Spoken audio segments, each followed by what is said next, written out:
Buenas noches. La vulneración de los derechos de la niñez en el país es una situación preocupante que debe ser analizada tanto en función de sus consecuencias en las condiciones de vida de los niños y las niñas como en los factores causantes a nivel social, político y cultural. Según la Ley de Protección Integral de la Niñez y la Adolescencia, establece que esta población es sujeto de plenos derechos y es la sociedad a través de la familia, las instituciones públicas y organizaciones privadas, los entes responsables en favorecer su desarrollo físico, psicológico y social. Según el CONNA, en 2018, tal institución recibió 13.380 casos de presuntas vulneraciones o amenazas a derechos de la niñez. De ese total, 2.390 casos son afectaciones a la integridad sexual de niños y niñas. Sobre los derechos de la niñez hablaremos esta noche en 8 en punto. Iniciamos.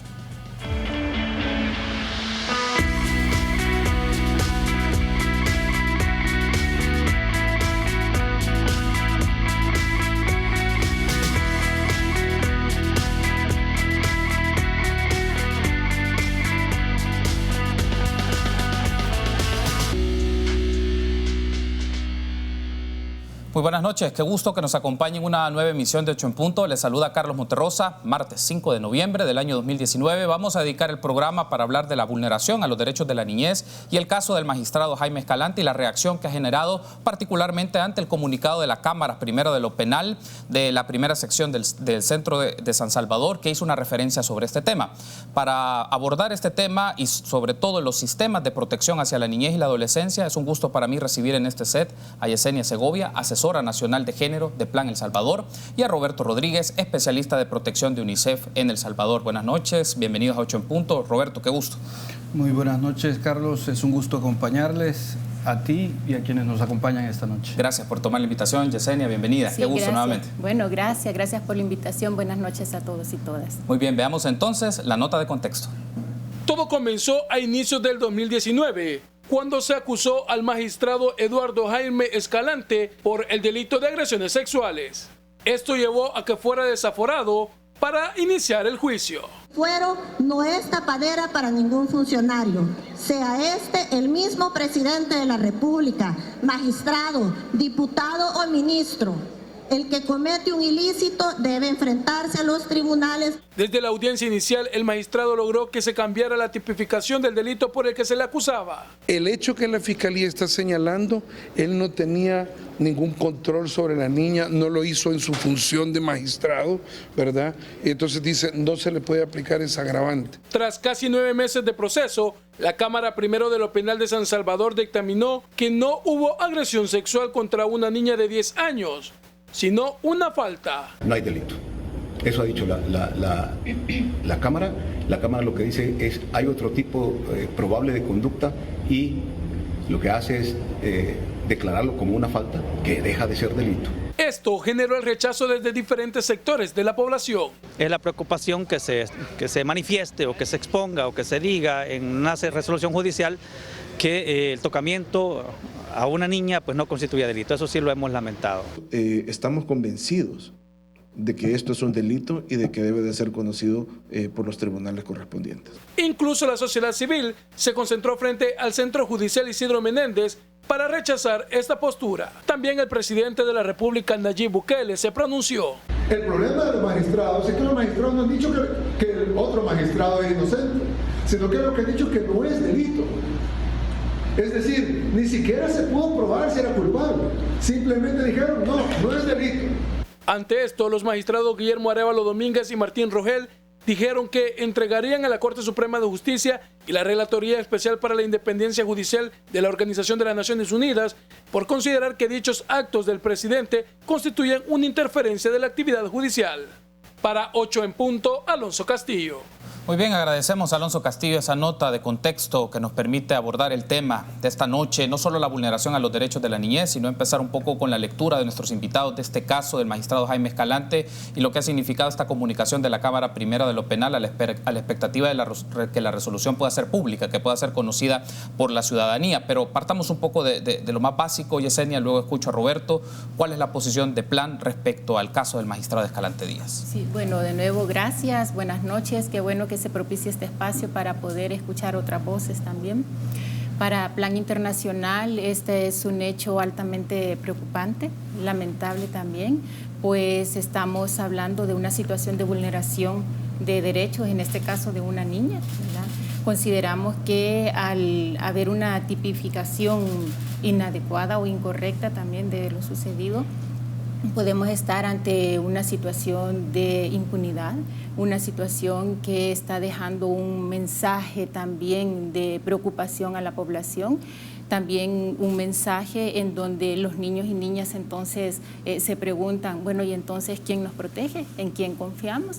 Entonces, para Plan Internacional es realmente una situación que nos genera mucha preocupación y que estamos a la expectativa. En el caso de UNICEF, Roberto, ¿cuál es la posición que tiene ante la situación generada? En la línea de tiempo que nos mostraba la nota introductoria, nos lleva a un caso que se da en febrero de este año y ha llevado una serie de etapas legislativas, tribunales y hasta lo que se conoce esta comunicación y la reacción de diferentes expresiones sociales rechazando tal posicionamiento. En este caso, ¿cuál es la postura de UNICEF? Bueno, en el caso del Fondo de las Naciones Unidas para la Infancia, este y otros muchos casos en el país quizá ponen en evidencia la complejidad que enfrentan los niños, las niñas y los adolescentes en cuanto al acceso a la justicia y la protección de sus derechos.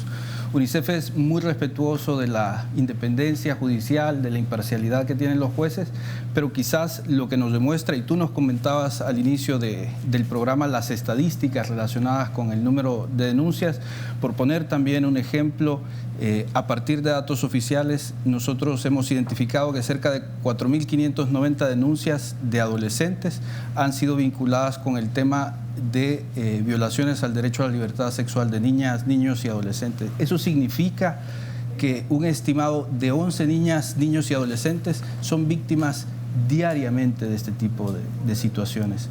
Eso es lo que nos pone en evidencia, y este contexto que se ha generado en estos últimos días es la preocupación social y evidentemente la necesidad de fortalecer la institucionalidad para proteger los derechos de la infancia.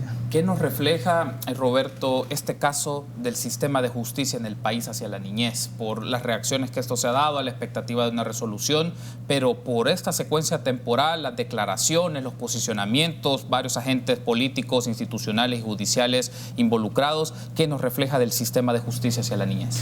Bueno, quizás recordando un poco la normativa que nos rige y que está vinculada con la Convención sobre los Derechos del Niño, a las instituciones se les exige que hagan el más alto esfuerzo con medidas administrativas, legislativas y de otra índole, justamente para tener o disponer de una protección eficaz de los derechos de la infancia, ¿no?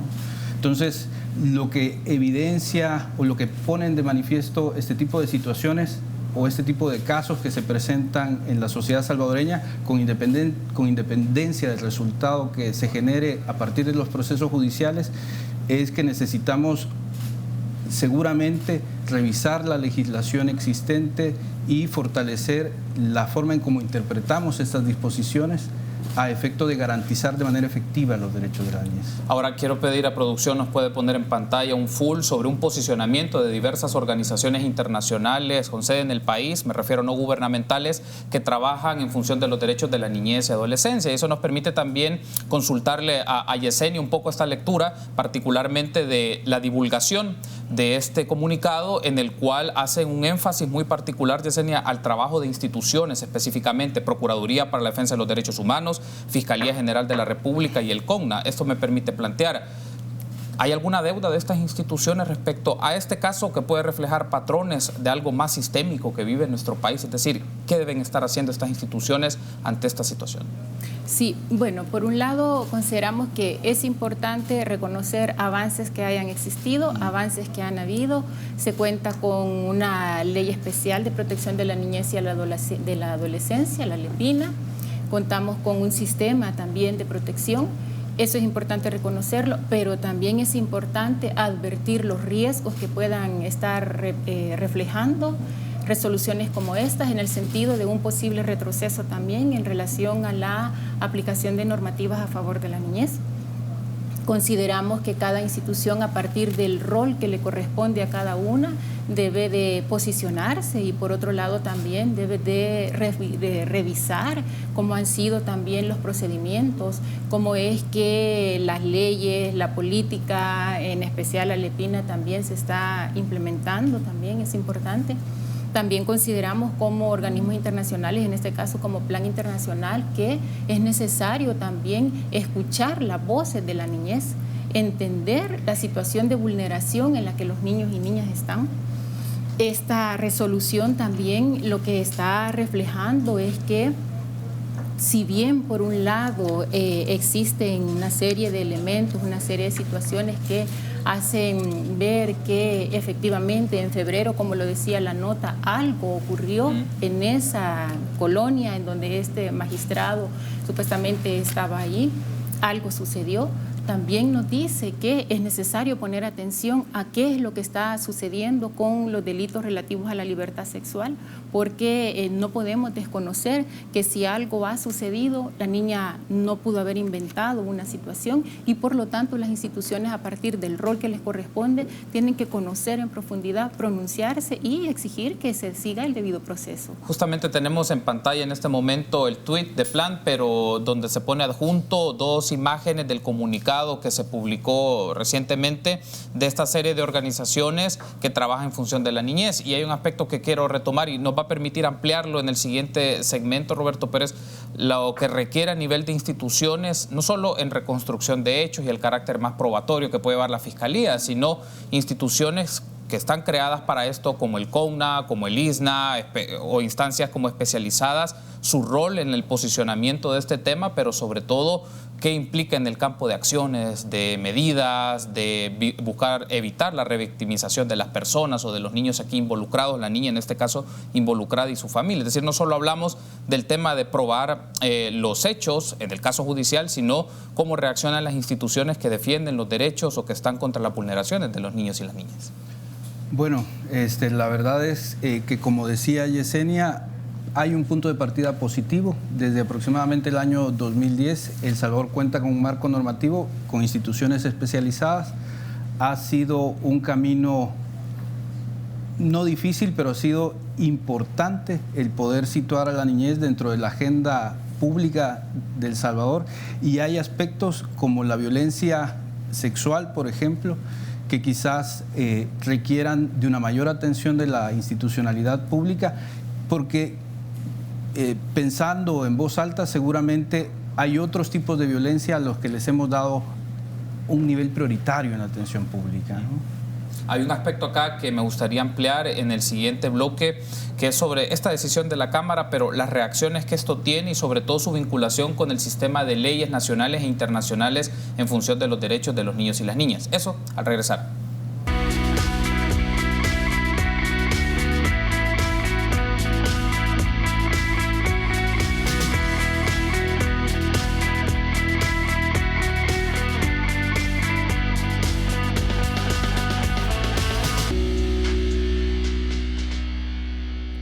Una mención importante: si estás ahorrando, estás ganando. Por cada $150 que ahorres, participas en sorteos en efectivo y premios al instante por más de $60,000. Ahorra y gana con Banco Promérica. Continuamos entonces en este su espacio de 8 en punto, platicando con Yesenia Segovia, asesora nacional de género de Plan El Salvador, y Roberto Rodríguez, especialista de protección de UNICEF en El Salvador. Hablamos de la vulneración de los derechos de la niñez y adolescencia y el caso también del magistrado Jaime Escalante. Y quiero ampliar un poco en este caso y nos va a permitir conectar con otros aspectos del sistema de protección, del marco de leyes y políticas públicas hacia la niñez, pero la decisión de la Cámara primero de lo penal generó una reacción crítica de los distintos sectores sociales. Como pudimos ver en la nota introductoria, también hubo una manifestación frente al centro judicial de diferentes expresiones ciudadanas, organizaciones y demás, y la opinión pública también lo ha hecho a través de las redes sociales. Pero aquí hay un asunto también que me interesaría tener su análisis, Yesenia.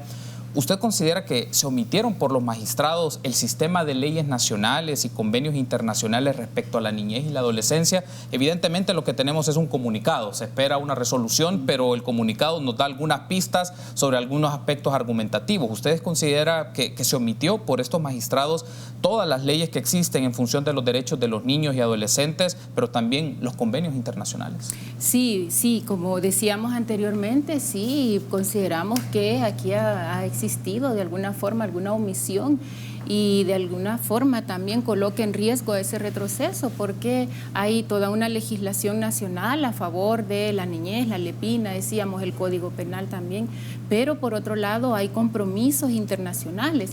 Por ejemplo, el Comité de los Derechos del Niño ha hecho observaciones al país. Esto es importante que lo sepa la población porque nos coloca en la mira internacional.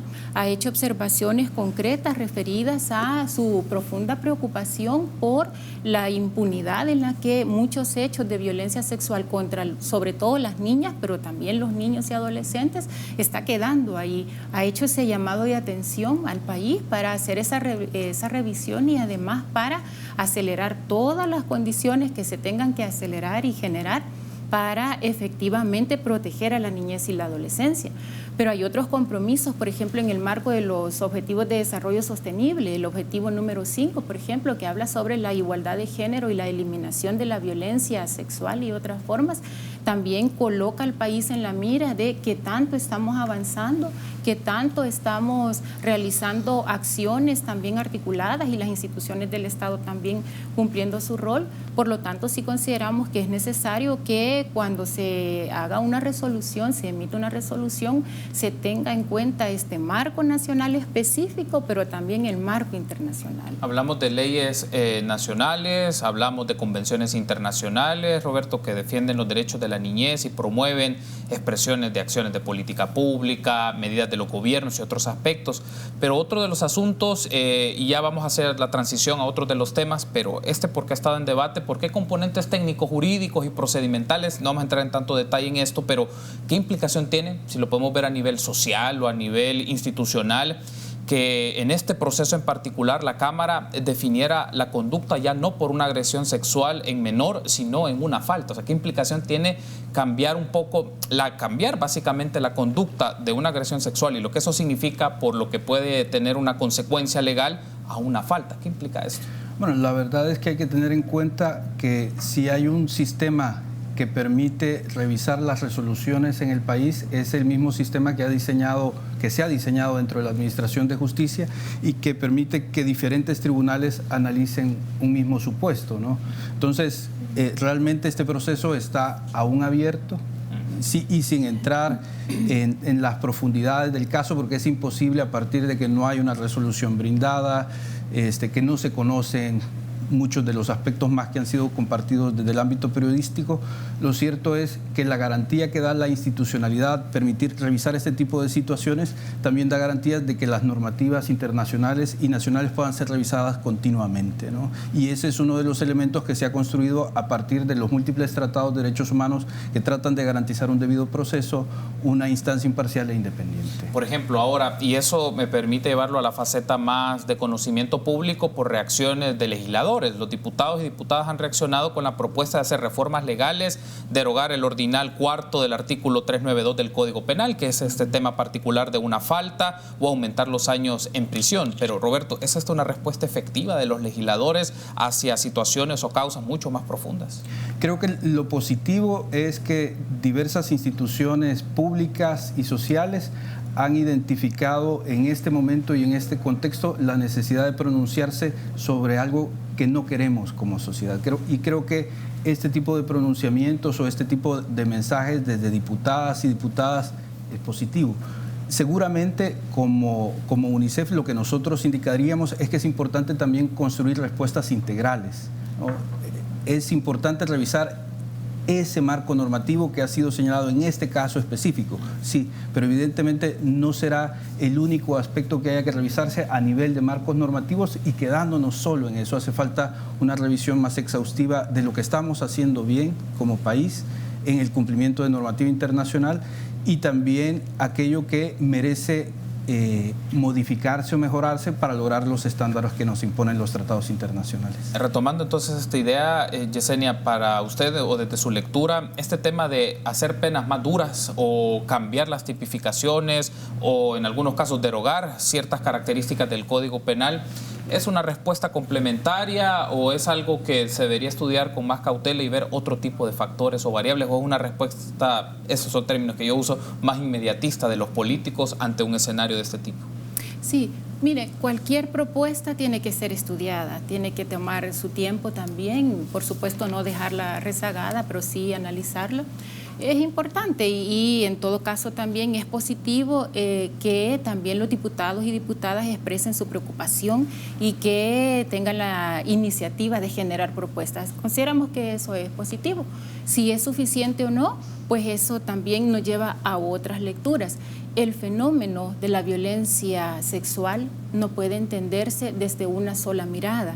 Es importante analizarlo, estudiarlo y entenderlo desde distintas perspectivas. Es necesario un abordaje multidisciplinario, interdisciplinario, con apego también a cánones científicos también, que nos permitan quitarnos taras, quitarnos mitos que existen sobre el tema, poder llamar las cosas por su nombre y sobre todo ir a la raíz, a lo que está a la base de esto. Fíjese que en plan internacional hicimos un estudio hace 2 años, con ese estudio que fue sobre violencia sexual, por cierto, lo que buscábamos era indagar, por un lado, cómo estaba la aplicación del marco normativo, pero también cómo era la respuesta en relación a programas con el que el país cuenta. Entre otras cosas, lo que este estudio reflejó es que hay una brecha entre los casos que tienen denuncia, los casos que siguen todo el proceso hasta terminar en condena y toda la franja gris en donde no hay denuncia. Entonces, ¿por qué es que no hay denuncias? Si la población no confía en las instituciones, obviamente no va a haber denuncia. Entonces, ese es un elemento importante. Pero, por otro lado, es importante analizar qué está pasando con la cultura en nuestro país. Vivimos en una cultura en donde constantemente se están reproduciendo una serie de patrones arraigados asociados con masculinidades dominantes, con masculinidades muchas veces violentas, en donde muchos hombres, no todos, muchos hombres, hay hombres que tienen, por supuesto, conductas que es, vale decir, de respeto, actitudes positivas y de protección a la niñez, pero en muchos casos, como estos ejemplos que estamos viendo ahora, lo que predomina es un ejercicio de una masculinidad dominante de sometimiento, de ver el cuerpo de una niña como un objeto sexual, como un cuerpo que no vale, como un cuerpo que puedo tocar porque está ahí en la calle, porque está enfrente. No estoy hablando solamente de este caso, sino de muchos también, y que está en una situación de mayor vulnerabilidad y por lo tanto me siento con toda la propiedad para poder hacer lo que quiera. Eso es delicado y ahí es donde hay que poner atención. Tengo que hacer la pausa, pero al regresar, Roberto, tener tu reacción sobre esto y también nos lleva a un aspecto relevante. Garantizar los derechos de la niñez solo es en función de reformas legales o es de fortalecer sistemas de protección y hacer campos de políticas públicas de las instituciones involucradas a nivel del Ejecutivo, del Legislativo, del órgano judicial. Esto al regresar.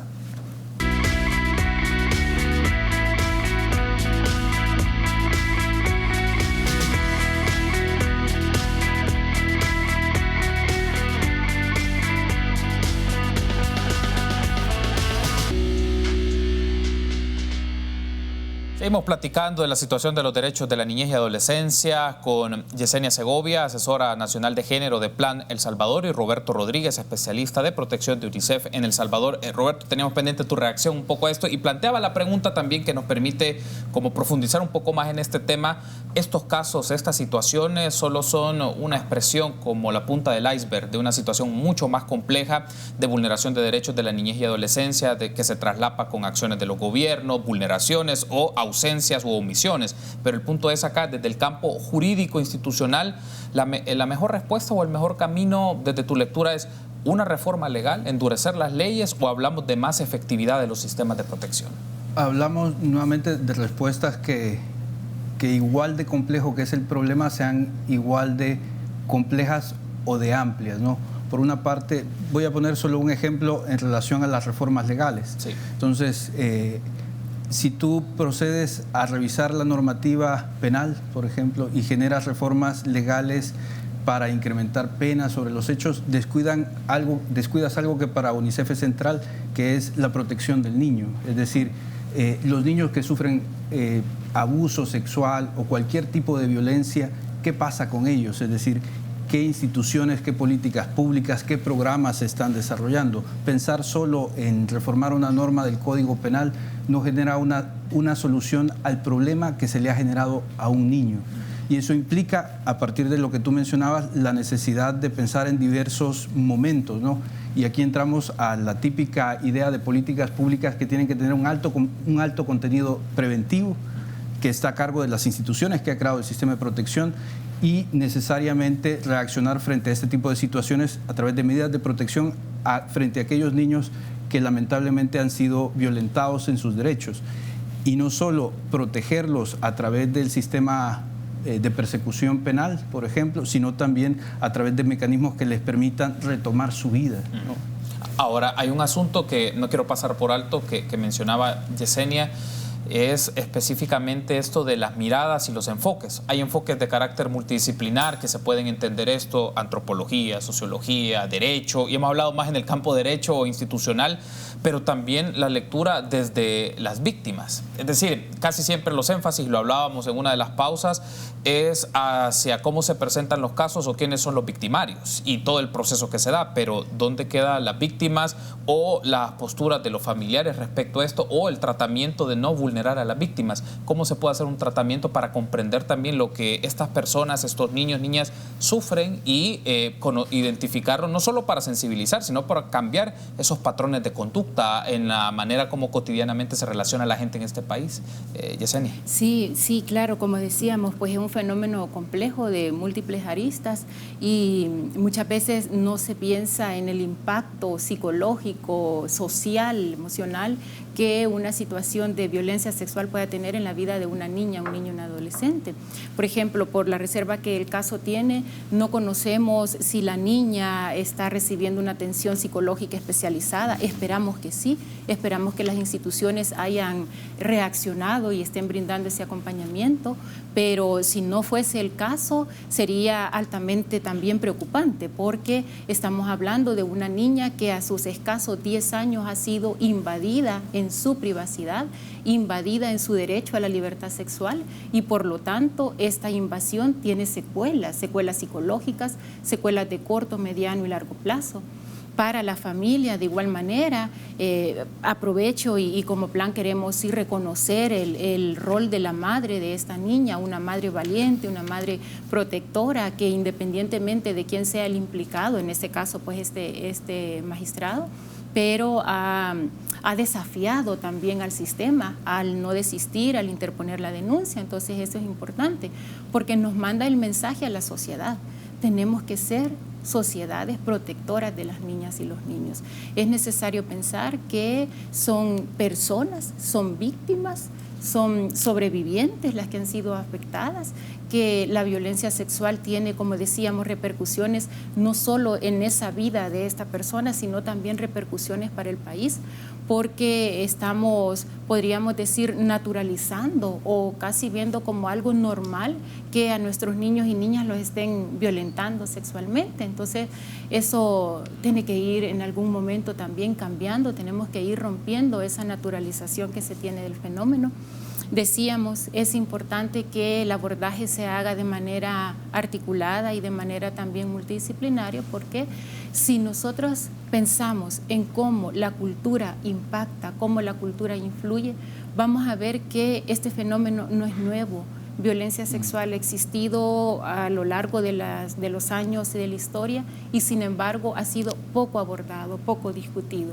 Ahora por las coyunturas, por estos casos que son emblemáticos, es que se genera mucha discusión, valga la redundancia, se coloca en la agenda, pero ¿qué pasa después? ¿Y qué pasa con todos los casos también anteriores que se conocen? Aquí estamos hablando de la niña, por ejemplo, Katia Miranda, de otras niñas que están y niños que están en las comunidades también, en donde no hay denuncia, por lo tanto no hay respuesta. Entonces se plantean desafíos fuertes para este caso y creo que es un llamado para todas las instituciones, para las familias también, para asumir el rol que nos corresponde. Retomando solo como un contexto de alguna información o datos que ha publicado el CONNA hasta junio de este año, registran 9.207 supuestas amenazas o vulneraciones a derechos de los niños y las niñas. De este total, 58% son de vulneraciones o amenazas al derecho de la integridad personal, física, sexual o psicológica, digamos, como una estimación de casos, pero nos permite también poner en perspectiva o en relieve, Roberto, este sistema de protección es relativamente joven, digamos, tiene pocos años en operar, la creación del CONNA, su instancia rectora, el trabajo con organizaciones. Si lo vemos a este momento, hacemos una lectura en este momento, Roberto, ¿cuáles podríamos identificar que son las principales fortalezas, pero también debilidades de este sistema de protección en función del trabajo hacia la niñez y la adolescencia? Bueno, creo que una de las principales fortalezas es que El Salvador, desde, como habíamos mencionado, el año 2010, comienza a fortalecer y a crear una institucionalidad especializada y una normativa especializada para la protección de la infancia. Eso implica no solo tener una norma, sino contar con instituciones y con personas que se han ido especializando en la atención de un grupo vulnerable por diferentes circunstancias, ¿no? Pero principalmente por su edad, ¿no? Por ser menores de edad. Por otra parte, creo que uno de los retos y desafíos que tiene principalmente el sistema de protección integral es la necesidad de fortalecer la coordinación interinstitucional, que de alguna manera era una de las principales líneas de trabajo que plantea el marco normativo, pero que evidentemente ha costado profundizar y trabajar. En el marco de políticas públicas se insiste mucho en la necesidad justamente de ese manejo integral de los problemas, debido a que los problemas son de alta complejidad en sociedades como la nuestra o en prácticamente todas, y eso implica ponerse de acuerdo entre las instituciones, comunicar, derivar casos, articularse para tratar de dar una solución efectiva y pronta a una vulneración de los derechos de la infancia. Tengo que hacer la pausa, pero a regresar en el último segmento incorporemos ya en función del mediano o largo plazo, ¿qué le significa a un Estado como el nuestro desarrollar un sistema no solo de protección, sino de políticas públicas más específicas a los niños, niñas y adolescentes? Se habla de integralidad. ¿Qué marca esa integralidad? Es decir, hablamos de más financiamiento o hablamos de un enfoque, de una lógica en función de los derechos. ¿A qué nos estamos refiriendo sobre esto? Me gustaría que lo ampliemos y también interactuar a través de nuestras redes sociales, @8enpunto en Twitter, y también la transmisión que tenemos en este momento vía Facebook Live de Canal 33. Regresamos.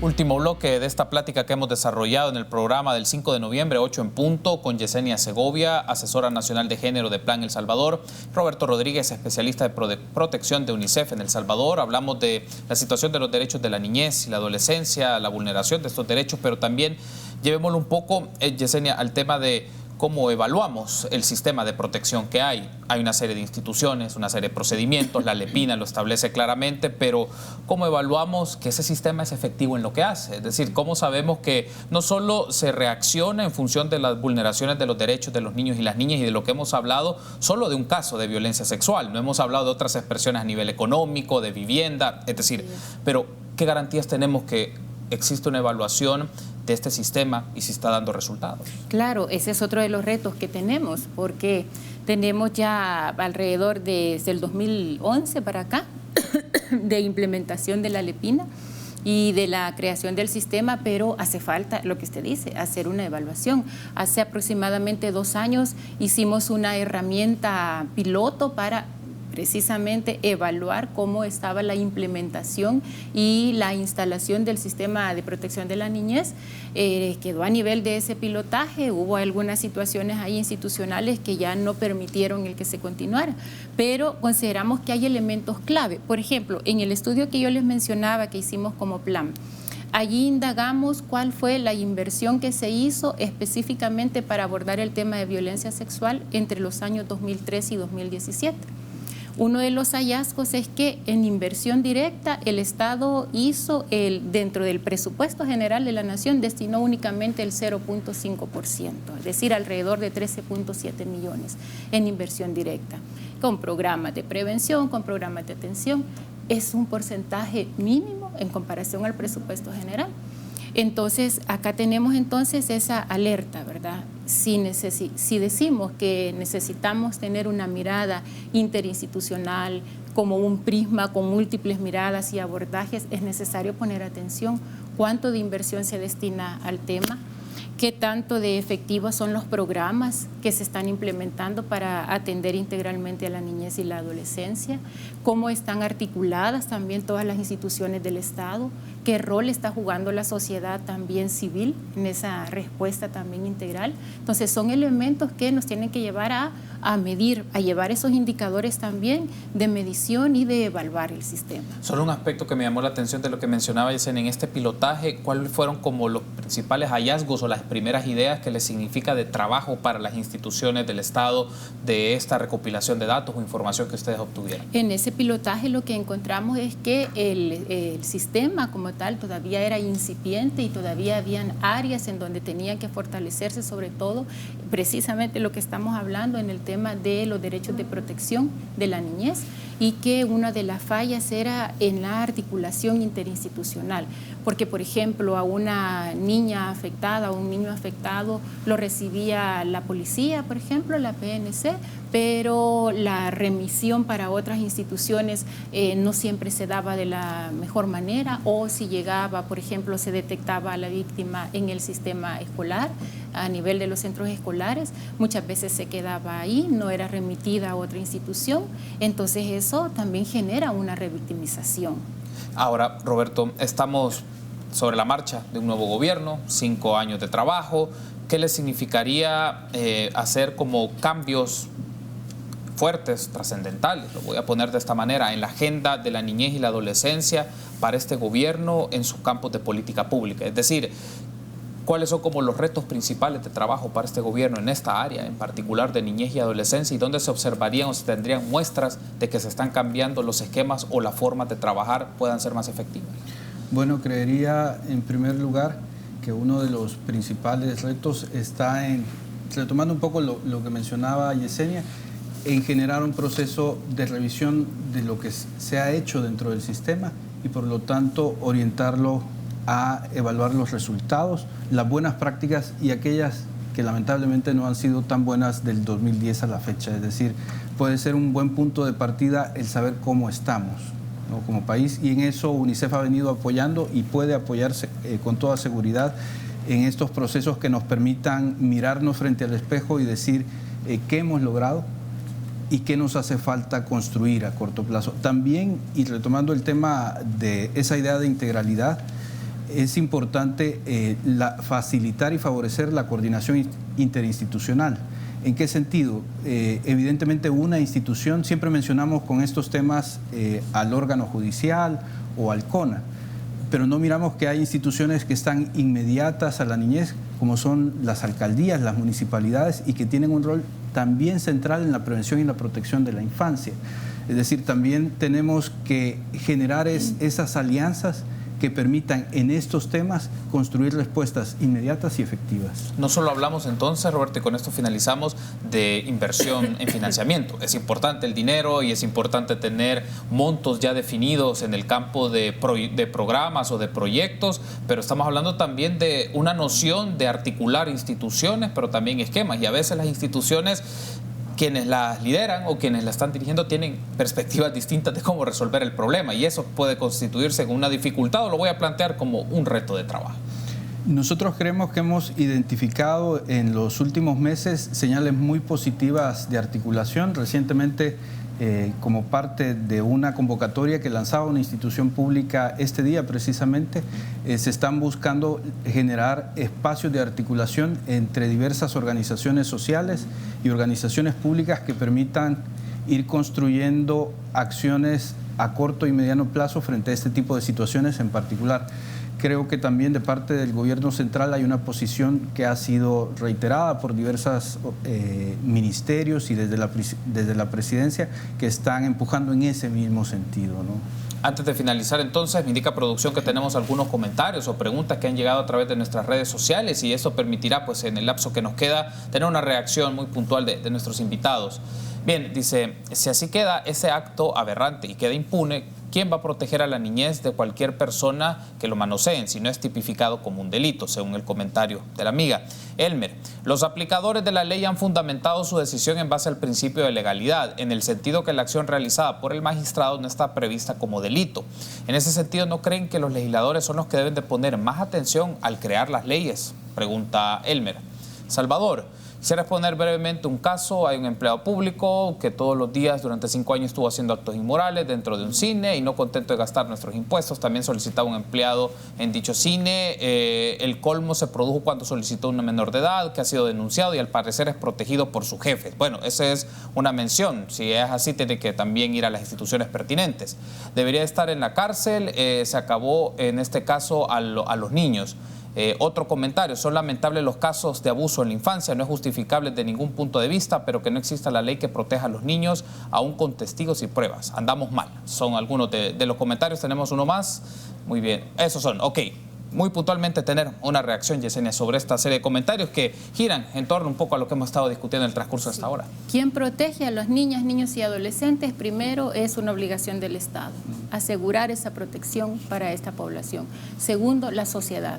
Debemos de asumir nuestro compromiso. Son niñas y niños que dependen de cómo nosotros y nosotras actuemos. Lo que hagamos o dejemos de hacer por la niñez ahora va a repercutir hoy y mañana y más adelante. Segundo, sí consideramos que es importante que la sociedad se esté pronunciando, nos alegra, pero insistimos que no sea coyuntural. Tenemos que tener el dedo puesto en el renglón de qué viene. Ahora la expectativa es en la respuesta de la Fiscalía. Esperamos que la Fiscalía en los tiempos oportunos, mañana, después que reciba también resolución ya de manera oficial, se pronuncie, que presente todos los alegatos que tenga que presentar y que actúe como su rol le corresponde. ¿Verdad? Esa es la expectativa. Quiero darle las gracias por haberme acompañado. Yesenia, ha sido un gusto. Roberto, ha sido un gusto. La invitación está hecha para llevar seguimiento al tema de la niñez, la adolescencia, las políticas públicas, la vulneración de derechos, sistema de protección, es decir, en fin, muchos temas. Gracias por haber estado con nosotros. Bueno, gracias un gusto. a ustedes. Muy amables. Gracias a ustedes también, amigos. Será hasta mañana, 8 en punto.